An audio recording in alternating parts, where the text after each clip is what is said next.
ആദ്യമായി അമ്മയ്ക്കും തിരുക്കുമാരനും പരിസ്ഥ അമ്മ പ്രത്യക്ഷപ്പെട്ട ഈ അൾത്താരയിൽ വന്ന് സാക്ഷ്യം പറയാൻ കിട്ടിയ അവസരത്തിനെ ഓർത്ത് നന്ദി പറയുന്നു. ഞാൻ ആദ്യമായി ഇവിടെ, എൻ്റെ പേര് അന്നമ്മ ആൻസി, ഞാൻ വരുന്നത് കോട്ടയം ജില്ലയിൽ നിന്നാണ്. ഞാൻ ആദ്യമായി വരുന്നത് മമ്മിയുടെ കൂടെ. ഇവിടെ മമ്മി ഉടമ്പടി എടുത്ത കൂട്ടത്തിലാണ് ഞാനിവിടെ വരുന്നത്. പക്ഷേ അന്ന് എനിക്കിവിടെ വന്നിട്ടൊന്നും തോന്നിയില്ല. ഉടമ്പടി എടുക്കാൻ മമ്മി പറഞ്ഞിട്ട് ഞാനത് കേൾക്കാതെ ഞാനങ്ങ് പോയി. എനിക്കതിനോട് താല്പര്യം തോന്നിയില്ല, ഞാനങ്ങ് പോയി. പക്ഷേ വീട്ടിൽ ചെന്നിട്ട് എനിക്ക് പിന്നെയും എൻ്റെ മനസ്സിലിങ്ങനെ തോന്നുക, നീ ചെന്ന് ഉടമ്പടി എടുക്കുക, നീ ചെന്ന് ഉടമ്പടി എടുത്താലേ നിൻ്റെ കാര്യങ്ങളെല്ലാം ശരിയാവത്തുള്ളൂ. അങ്ങനെ ഞാൻ ജർമ്മൻ എക്സാം എഴുതിയിട്ട് ജനുവരി എൻ്റെ എക്സാം കഴിഞ്ഞിരിക്കുന്നൊരു കുട്ടിയാണ്. എക്സാം കഴിഞ്ഞിട്ടും എനിക്ക് ഇതുവരെ ഒരു പ്രോസസ്സിങ് സ്റ്റാർട്ട് ചെയ്യാതെ മാർച്ച് ട്രിപ്പിൾ വിനിലൂടെയാണ് എനിക്കിത് കിട്ടിയത്, ഗവൺമെൻറ് പ്രോസസ്സ്. ജനുവരി കഴിഞ്ഞു, മാർച്ച് ആകുമ്പോൾ പോകാമെന്ന് പറഞ്ഞു, ഒന്നും നടക്കുന്നില്ല, പ്രോസസ്സിങ് ഒന്നും എല്ലാം ഡിലേ ആണ്. ഞങ്ങൾ 10 പേര് ഒരുമിച്ച് പോകാമെന്നിട്ട് ആരുടെയും കോൺട്രാക്റ്റുമായിട്ടും ഒന്നും വരുന്നില്ല. ഇൻ്റർവ്യൂ എല്ലാം കഴിഞ്ഞിരിക്കുകയാണ്, വേറൊരു പ്രോസസ്സിങ് ഒന്നും സ്റ്റാർട്ടായിട്ടില്ല. ഞാനിവിടെ മമ്മിയോട് കൂടെ വീണ്ടും മമ്മിയുടെ കൂടെ ഞാൻ ഇവിടെ വന്ന ഉടമ്പടി ഏപ്രിൽ 11 2023 ഇവിടെ വന്ന് ഉടമ്പടി എടുത്ത് ഞാൻ തിരിച്ചു പോയി. ഞാനെന്നും പ്രത്യക്ഷീകരണ പ്രാർത്ഥനയൊക്കെ ഇവിടുത്തെ ചിട്ടവട്ടങ്ങളനുസരിച്ച് ഞാനെല്ലാം പത്രങ്ങൾ കൊണ്ടു കൊടുക്കും. ആശുപത്രിയിൽ പോയി, അതായത് ജില്ലാ ആശുപത്രിയിൽ, മെഡിക്കൽ കോളേജിൽ, ക്യാൻസർ വാർഡിൽ പോയി പേഷ്യൻസിനെ ഞാനും മമ്മിയും കൂടെ പോയി കണ്ട് അവിടെ തൈലം പൂശി അവർക്ക് പ്രാർത്ഥിച്ചു കൊടുക്കും. പിന്നെ അത്യാവശ്യം ഡ്രസ്സുകളില്ലാത്തവർക്ക് നമ്മുടെ ഡ്രസ്സുകളൊക്കെ നമ്മൾ കൊടുക്കും. അങ്ങനെ കാരുണ്യ പ്രവൃത്തികളൊക്കെ ചെയ്ത് വരുമ്പോഴാണ് മമ്മിയുടെ പള്ളിയിലുള്ള ഒരു അമ്മച്ചി കാല് മേലാതെ സർജറി ആയിട്ട് ആശുപത്രി കിടന്നു. ആ സമയത്ത് ഞാൻ കുറേ നാളായിട്ട് അമ്മച്ചി മെഡിക്കൽ കോളേജ്, ജില്ലാ ആശുപത്രി ഇങ്ങനെ കടന്നു പോയിക്കൊണ്ടിരുന്ന സമയത്ത് ഞാനിവിടെ കാണാൻ ചെന്നപ്പോൾ അമ്മച്ചിയെ കണ്ടപ്പോൾ ഞാൻ പറഞ്ഞു, അമ്മച്ചി ഡിസ്ചാർജ് അമ്മ പറഞ്ഞാൽ മതി, ഞാൻ വീട്ടിൽ വന്ന് അമ്മച്ചിയുടെ കാല് ഞാൻ എന്നും വന്ന് ഡ്രസ്സ് ചെയ്തോളാം എന്ന് പറഞ്ഞു. അങ്ങനെ ഇന്നലെ വരെ ഞാൻ അമ്മച്ചിയുടെ കാല് പോയി ഡ്രസ്സ് ചെയ്ത് എല്ലാം കൊടുത്ത് അമ്മച്ചി പറയുന്ന ഒത്തിരി കുറവുണ്ട്, അമ്മച്ചിക്ക് ഒത്തിരി ഞാൻ തൈലം പൂശി പ്രാർത്ഥിച്ചു കൊടുക്കും, ഞാൻ ഉപ്പ് കൊണ്ട് കൊടുക്കും അമ്മച്ചിക്ക്. ആ ഉപ്പുവെള്ളത്തിലാണ് അമ്മച്ചി കാലിട്ട് മുക്കി എന്ന് ഇരുന്നിട്ട് ഞാൻ പോയി ഡ്രസ്സ് ചെയ്തു. അപ്പം അമ്മച്ചിക്ക് ഒത്തിരി കുറവുണ്ടെന്നാണ് അമ്മച്ചി പറയുന്നത്. അതുപോലെ ഇവിടെ വന്ന് ഉടമ്പടി എടുത്ത് മെയ് പകുതി ആയപ്പോഴത്തേക്കും എൻ്റെ കോൺട്രാക്റ്റ് വന്നു. ഞങ്ങൾ 10 പേരുടെ 7 പേരുടെ കോൺട്രാക്റ്റ് വന്നു. മെയ് ഒരു ലാസ്റ്റ് ചൊവ്വാഴ്ചയൊക്കെ ആയപ്പോൾ ഞാനിവിടെ വീണ്ടും ബാക്കി 3 പേരുടെ കോൺട്രാക്റ്റ് കൂടെ വന്നാലേ ഞങ്ങൾക്ക് പോകാൻ സാധിക്കത്തുള്ളൂ. അപ്പം ഞാനിവിടെ വന്ന് ലാസ്റ്റ് ചൊവ്വാഴ്ച ഞാനിവിടെ വന്ന് അച്ഛനെ കാണാനുള്ള പെർമിഷൻ എടുത്ത് അങ്ങനെ അച്ഛനെ കണ്ട് ഞാൻ തിരിച്ച് വീട്ടിൽ ചെല്ലുമ്പോൾ തന്നെ എനിക്ക് ഞാനിവിടെ അമ്മയോട് പറഞ്ഞിട്ടാണ് പോയത്, ഇന്ന് ഞാൻ വീട്ടിൽ ചെല്ലുമ്പോഴെങ്കിലും എനിക്കിതിനൊരു ഉത്തരം എനിക്ക് തന്നേ പറ്റത്തുള്ളൂ. ഞാനിവിടുന്ന് വീട്ടിൽ ചെല്ലുമ്പോൾ തന്നെ എനിക്ക് ആ മാമിൻ്റെ മെസ്സേജ് വന്നു, നിങ്ങൾക്ക് പോകാനുള്ളവരുടെ വിസ ഞങ്ങൾ റെഡിയാക്കാം, ഈ 7 പേരുടെ വിസയ്ക്ക് വേണ്ടി ഞങ്ങൾ അപ്ലൈ ചെയ്യാമെന്ന്. അപ്പോഴും ഞാൻ അമ്മയോട് പറഞ്ഞു, അമ്മേ ഞങ്ങൾ 10 പേരെ ഒരുമിച്ച് വിടാമെന്നല്ലേ പറഞ്ഞു നീ. അപ്പോൾ 10 പേർ കൂടെ എല്ലാവർക്കും ഒരുമിച്ച് കോൺട്രാക്റ്റ് വരുന്നതാണ് ഞങ്ങൾക്കും താല്പര്യം. അങ്ങനെ പറഞ്ഞ് ചൊവ്വാഴ്ച ഞാനിവിടെ വന്ന് അച്ഛനെ കണ്ടു. വെള്ളിയാഴ്ച ആയപ്പോഴത്തേക്കും ബാക്കി 3 പേരുടെ കോൺട്രാക്റ്റും വന്നു. അത് കഴിഞ്ഞ് പിന്നെ വിസയ്ക്ക് പെട്ടെന്ന് തന്നെ അപ്ലൈ ചെയ്യാൻ പറഞ്ഞു. അങ്ങനെ വിസയ്ക്ക് അപ്ലൈ ചെയ്യാനായിട്ട് ഞാൻ വിസയുടെ ഓഫീസിൽ പോയി. എല്ലാവരുടെയും നമ്മളിവിടെ സാക്ഷിയൊക്കെ കേൾക്കാറുണ്ടല്ലോ, വിസ റിജക്റ്റായി. എനിക്ക് അന്നേരം ടെൻഷൻ, ഇനി വിസ എങ്ങാനും റിജക്റ്റ് ആയെങ്കിലോ. അപ്പം ഞാൻ വിസയുടെ ഓഫീസിൻ്റെ ഫ്രണ്ടിൽ ചെന്നിട്ട് ഉപ്പ് നമ്മളിവിടുന്ന് വിശ്വാസ പ്രമാണം ചൊല്ലി ഉപ്പ് അതിൻ്റെ വാതിക്കലിട്ടിട്ടാണ് ഞങ്ങൾ 10 പേരും ഒരുമിച്ച് അകത്ത് കയറി വിസയ്ക്ക് അപ്പോയിൻമെൻ്റ് എടുത്തു. ഞങ്ങൾക്കെല്ലാം ഒരാഴ്ചയ്ക്കുള്ളിൽ ആ വിസ എല്ലാം റെഡിയായി, ആർക്കും ഒരു കംപ്ലൈൻറ്റും വരാതെ എല്ലാം പെട്ടെന്ന് റെഡിയായി. ഇപ്പം ഞാൻ കഴിഞ്ഞ ഏപ്രിൽ 11 ഉടമ്പടി എടുത്തു. ഈ 11 ആയപ്പോഴത്തേക്കും എനിക്ക് ടിക്കറ്റും വന്നു. ഞാൻ ഈ 11 ചൊവ്വാഴ്ച വൈകിട്ട് എനിക്ക് 9:30 ഫ്ലൈറ്റ്, ഞാൻ പോവുകയാണ്.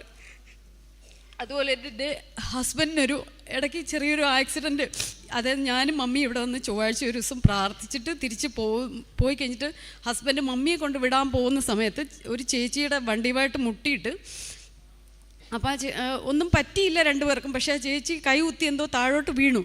അപ്പോഴത്തേക്കും എൻ്റെ ഹസ്ബൻഡ് പറഞ്ഞു, ആ ചേച്ചി ദൈവാനുഗ്രഹം കൊണ്ടൊന്നും പറ്റിയില്ലല്ലോ എന്ന് പറഞ്ഞാൽ ആ ചേച്ചിക്ക് ഇഷ്ടപ്പെട്ടില്ല. നിങ്ങൾ ഇങ്ങനെയാണോ സംസാരിക്കുന്നതെന്ന് പറഞ്ഞ് കുറേ ചൂടായി. ഞാൻ കുറച്ച് കഴിയുമ്പോൾ നിങ്ങളെ ഞാൻ വിളിക്കാൻ, എനിക്ക് വല്ലതും പറ്റിയിട്ടുണ്ടോ എന്ന് അന്നേരം ഞാൻ പറയാമെന്നൊക്കെ പറഞ്ഞിട്ട് പുള്ളിക്കാരി അങ്ങ് പോയി. അപ്പോൾ തന്നെ ഹസ്ബൻഡ് എന്നെ ഇത് വിളിച്ച് പറഞ്ഞു. അപ്പോൾ ഞാൻ പ്രാർത്ഥിച്ചുകൊണ്ടിരിക്കുമായിരുന്നു. അപ്പം ഞാൻ അമ്മമാതാവിനോട് പറഞ്ഞു, അമ്മേ ഒന്നും പറ്റല്ലേ, അവർ വിളിക്കുമ്പോഴത്തേക്ക് അവർക്കിനി ഒന്നും പറ്റിയെന്നൊന്നും പറയല്ലേന്ന്. എന്തായാലും വൈകിട്ട് പുള്ളിക്കാരുടെ വണ്ടിയുടെ എന്തോ ചെറിയൊരു പാർട്സ് ഇളകി പോയിട്ട് ഹസ്ബൻഡ് അതും വാങ്ങിച്ച് പുള്ളിക്കാരുടെ വീട്ടിൽ ചെന്നപ്പോഴത്തേക്കും അവിടെ പുള്ളിക്കാരുടെ എൻ്റെ ഹസ്ബൻഡുമായിട്ട് അവർ തമ്മിൽ കൂട്ടുകാരാണ്. അപ്പോൾ പറഞ്ഞു, ആഹാ നിങ്ങളായിരുന്നോ, അയ്യോ ഇതും കൊണ്ടൊന്നും വരേണ്ട കാര്യമില്ലായിരുന്നു പറഞ്ഞ് അമ്മമാതാവ് അവിടുന്നും അത്ഭുതകരമായിട്ട് അവിടെ നിന്നൊക്കെ വിടുവിച്ച്. അതുപോലെ തന്നെ എനിക്ക് ഈ നമ്മൾ വൈകിട്ട് സന്ധ്യാപ്രാർത്ഥന അല്ലാതെ അങ്ങനെ പ്രാർത്ഥിക്കുന്ന ഒരാളൊന്നുമല്ല. കൊന്ത ചൊല്ലാൻ അത്യാവശ്യം മടിയുള്ള ഒരാളൊക്കെ ആയിരുന്നു. ഇപ്പം ദിവസം ഞാൻ 7 കൊന്ത ചൊല്ലും. ബൈബിളാണെങ്കിലും അത്യാവശ്യം എനിക്ക് കിട്ടുന്ന സമയമൊക്കെ ഞാൻ ബൈബിള് വായനയിൽ എടുക്കാണ്ട് കാരുണ്യ പ്രവർത്തികൾ പത്രം കൊണ്ട് കൊടുക്കുക. മറ്റുള്ളവർക്ക് എൻ്റെ കയ്യിലുള്ള പോലെ പൈസ ഉള്ള പോലെ ഞാൻ മറ്റുള്ളവർക്ക് കൊടുത്ത് സഹായിക്കാറൊക്കെ ഉണ്ട്. ഇതൊക്കെയാണ് എനിക്ക് കിട്ടിയ ഇത്രയും അനുഗ്രഹം തന്ന എൻ്റെ അമ്മ മാതാവിനും തിരുക്കുമാരനും കോടായിരം കോടി നന്ദി. ഈ സഹോദരി ഉടമ്പടി എടുത്തുന്ന ഡേറ്റും ഈ പോകുന്ന ഡേറ്റുമായിട്ട് തമ്മിലുള്ളൊരു ബന്ധം, അതായത് 3 മാസത്തെ കാലാവധിയാണ്. നമ്മളെപ്പോഴും ഒരു ആദ്യ ഉടമ്പടിയിൽ നിയോഗങ്ങൾ സമർപ്പിക്കുമ്പം ഒരു 90 ദിവസം പ്രാർത്ഥിച്ചിട്ട് വരണമെന്നാണ്. ഇതിപ്പം അച്ഛനെ കാണാൻ വരുന്നവരോട് പ്രത്യേകം നമ്മൾ പറയാറുണ്ട്, നിങ്ങൾ പ്രാർത്ഥിച്ചൊരുങ്ങി വരണം, അല്ലെങ്കിൽ അച്ഛനെ കാണാനായിട്ട് ടിക്കറ്റ് എടുക്കുന്നത് പോലെ ഉടമ്പടി എടുക്കരുത് എന്ന് അച്ഛൻ തന്നെ നിർദ്ദേശിച്ചിട്ടുള്ളതാണ്. പ്രാർത്ഥിച്ച് ഒരുങ്ങി വന്നാൽ മാത്രമേ, പ്രാർത്ഥിച്ചും പ്രവർത്തിച്ചും. അപ്പം ഇന്ന് ഈ പറയുന്ന സാക്ഷ്യത്തിൽ ഈ മകൾ ഏപ്രിൽ 11-ാം തീയതി അല്ലേ, 11-ാം തീയതി ഉടമ്പടി എടുക്കുന്നു. ഈ പുള്ളിക്കാരത്തിയുടെ ബുദ്ധിമുട്ടുകളെല്ലാം, അതായത് കോൺട്രാക്റ്റ് വരുന്നില്ല, തടസ്സങ്ങളെല്ലാം മാറി ഇപ്പോൾ പോകാൻ പോകുന്ന ഡേറ്റും 11-ാം തീയതി, ഈ മാസം 11-ാം തീയതി പോകാനായിട്ട് പോകുന്നു. അപ്പോൾ ഈ ഉടമ്പടി എടുത്ത ഡേറ്റും ഇതും തമ്മിൽ ഒരു കോയിൻസിഡൻസ് ആയിട്ട് വായിക്കുന്നതിനേക്കാൾ അപ്പുറം ഒരു ദൈവാനുഭവമായിട്ട് ചേർത്ത് വായിക്കുമ്പോൾ ഇതൊരു അത്ഭുതമുണ്ട്. കാരണം ഈ മകൾ തന്നെ പറയുന്നുണ്ട്, ജപമാല കൂടുതൽ ചൊല്ലാൻ തുടങ്ങുന്നു, ബൈബിൾ കൂടുതൽ വായിക്കാൻ തുടങ്ങുന്നു, പ്രാർത്ഥനയിൽ കൂടുതൽ ആഴപ്പെടാൻ തുടങ്ങുന്നു. ഇതുവരെ ഇല്ലാത്തതുപോലെ കൂടുതൽ നന്മകൾ ഇനിഷ്യേറ്റീവ് എടുത്ത് ചെയ്യാൻ തുടങ്ങുന്നു. ഇങ്ങനെ ദൈവം നമ്മളോട് പറഞ്ഞിട്ടുള്ള നന്മകൾ ചെയ്യാനായിട്ട് നമ്മുടെ കരങ്ങളും കാലുകളും നമ്മുടെ അധരങ്ങളും എല്ലാം തുടങ്ങുമ്പോൾ സ്വാഭാവികമായിട്ടും ദൈവത്തിൻ്റെ കൃപ നമ്മുടെ കുടുംബത്തിലേക്കും വ്യക്തി ജീവിതത്തിലേക്കും കടന്നു വരും. ഇത് തന്നെയാണ് ഈ വാഗ്ദാനത്തിൻ്റെ ഉടമ്പടി പ്രാർത്ഥനയുടെ ഏറ്റവും പ്രധാനപ്പെട്ടത്. ജീവകാരുണ്യ പ്രവർത്തനങ്ങളും പ്രേക്ഷിത പ്രവർത്തനങ്ങളും എല്ലാം പ്രാർത്ഥനയോട് ചേർത്ത് വെച്ചിട്ട് പിന്നെ പ്രാർത്ഥിക്കുമ്പം ദൈവത്തിന് മുമ്പിൽ നമുക്കൊരു കോൺഫിഡൻസാണ്. ദൈവത്തിൻ്റെ നാമത്തിൽ, ദൈവസ്നേഹത്തിൽ ഞാൻ ചെയ്തതൊക്കെയും ദൈവം കാണും എന്നുള്ളതല്ല, അതുപോലെ തന്നെ എല്ലാ നന്മകൾക്കും തക്കതായ പ്രതിഫലം ദൈവം നൽകും എന്നുള്ളൊരു ഉറപ്പിനും ഈ സാക്ഷ്യവും ചേർത്ത് വെക്കുകയാണ്. ഇനിയും മുൻപോട്ടുള്ള യാത്രയും ജീവിതത്തിലെല്ലാ കാര്യങ്ങളും ഏറ്റവും മനോഹരമായിട്ടിരിക്കുന്ന പ്രാർത്ഥിക്കുന്നു. അപ്പോൾ ഉടമ്പടി പ്രാർത്ഥനയിലായിരിക്കുന്ന നിങ്ങൾക്കും ഇനി ഓൺലൈനിൽ കേൾക്കാനിരിക്കുന്നവരോടും പറയാനുള്ളത്, ഇത് ചെയ്യുന്ന പ്രാർത്ഥനയാണ്. ഇവിടെ വന്ന് പ്രാർത്ഥിച്ച് പോയതുകൊണ്ട് ഇതിന് ഫലം ഉണ്ടാകണമെന്ന് ഒരു നിർബന്ധവുമില്ല. ഈ പ്രാർത്ഥനയെക്കാളുപരി ചെയ്തിട്ട് ആ ചെയ്ത വിശ്വാസത്തിൽ ഈശോയോടും പരിശുദ്ധ അമ്മയോടും മധ്യസ്ഥം യാചിച്ച് പ്രാർത്ഥിക്കുമ്പോൾ മാത്രമാണ് ഈ പ്രാർത്ഥനയ്ക്ക് ഫലം ഉണ്ടാകുന്നതെന്ന് എപ്പോഴും അച്ഛൻ ഓർമ്മപ്പെടുത്താറുണ്ട്. ഒരിക്കൽ കൂടി ഈ സാക്ഷ്യവും കൂടി ചേർത്തിട്ട് പറയാണ്, നമ്മൾ ഇതുവരെ ചെയ്യാത്ത നന്മകൾ കണ്ടറിഞ്ഞ് യേശുവിൻ്റെ നാമത്തിൽ ചെയ്യുമ്പോൾ അതിൻ്റെ കൃപയും അനുഗ്രഹവും ജീവിതത്തിൽ കടന്നു വരും.